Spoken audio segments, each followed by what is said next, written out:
जय श्रील प्रभुपाद की जय। तो मुझे से पूछा गया था कि प्रभु जी आप मुझे ये बताओ कि वेदों का लक्ष्य क्या है, या वेद हमारे जीवन में जरूरी क्यों है, वेद आखिर चीज क्या है, वेद पढ़ने से होगा क्या। बहुत सारे प्रश्न आते हैं हमारी जो मॉडर्न जनरेशन है ना, क्योंकि वो थोड़ा अलग दिशा में जा रही है। पर हम जो लोग हैं, जैसे कि आप मुझे देख रहे हो, जो मेरा सेटअप है अभी देखने में, हम लोग भगवद गीता पढ़ते हैं और भगवद गीता के अनुसार भगवान श्री कृष्ण कहते हैं कि वेदे च सर्वैर अहम एव वेद्य, कि वेदों का लक्ष्य मुझे जान। पर एक्चुअली ये जो वेद शब्द है ना, इसका मतलब क्या है। वेद शब्द अगर संस्कृत में इसको आप सर्च करोगे तो वेद मतलब विद्या, विद्या मतलब नॉलेज। तो वेद हमें क्या नॉलेज देते हैं, वेद हमें क्या विद्या देते हैं इस संसार के बारे में या इस संसार के परे, जिसको हम आजकल की डेट में स्पिरिचुअलिटी या मेडिटेशन या हम लोग इसको अकल्ट साइंस भी कह सकते हैं, जिसकी नॉलेज हमें जो किताब दे रही है उस किताब को कहते हैं वेद। तो फिर अगर हम बोलेंगे कि वेदों में ये लिखा है, वेदों में ऐसा लिखा है, वेदों में जैसे कि ये कहा गया है कि हमें अपने माता पिता की रिस्पेक्ट करनी चाहिए, हमें सुबह जल्दी उठना चाहिए, यहाँ हमारे शास्त्रों में ये कहा गया कि गाय पूजनीय है। तो इस चीज को लेकर बहुत सारे जो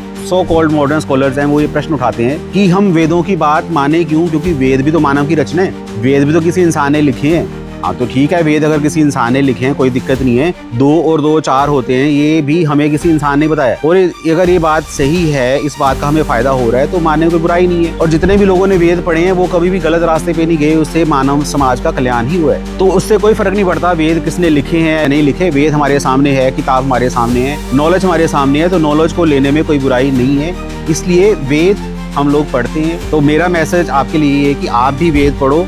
ये मत सोचो कि हम नहीं पढ़ते वेद, पता नहीं क्या है कैसे। एक बार पढ़ के देखो, वो हमारे बचपन में एक ऐड आती थी, मेलेडी खाओ खुद जान जाओ। एक बार आप वेद पढ़ के देखो। चलो मैं कहता हूँ कि वेद भी मत पढ़ो, छोड़ दो, वेद संस्कृत में लिखे गए हैं, उसका मीनिंग समझना थोड़ा मुश्किल है। But Shrimad Bhagavad Gita as it is, Shri Prabhupada ने जो लिखी है वो वेदों का ही सार है, वो पढ़ लो, आपको सारा वो समझ आ जाएगा, क्लियर एज इट इज। हरे कृष्णा, श्री प्रभुपाद की जय।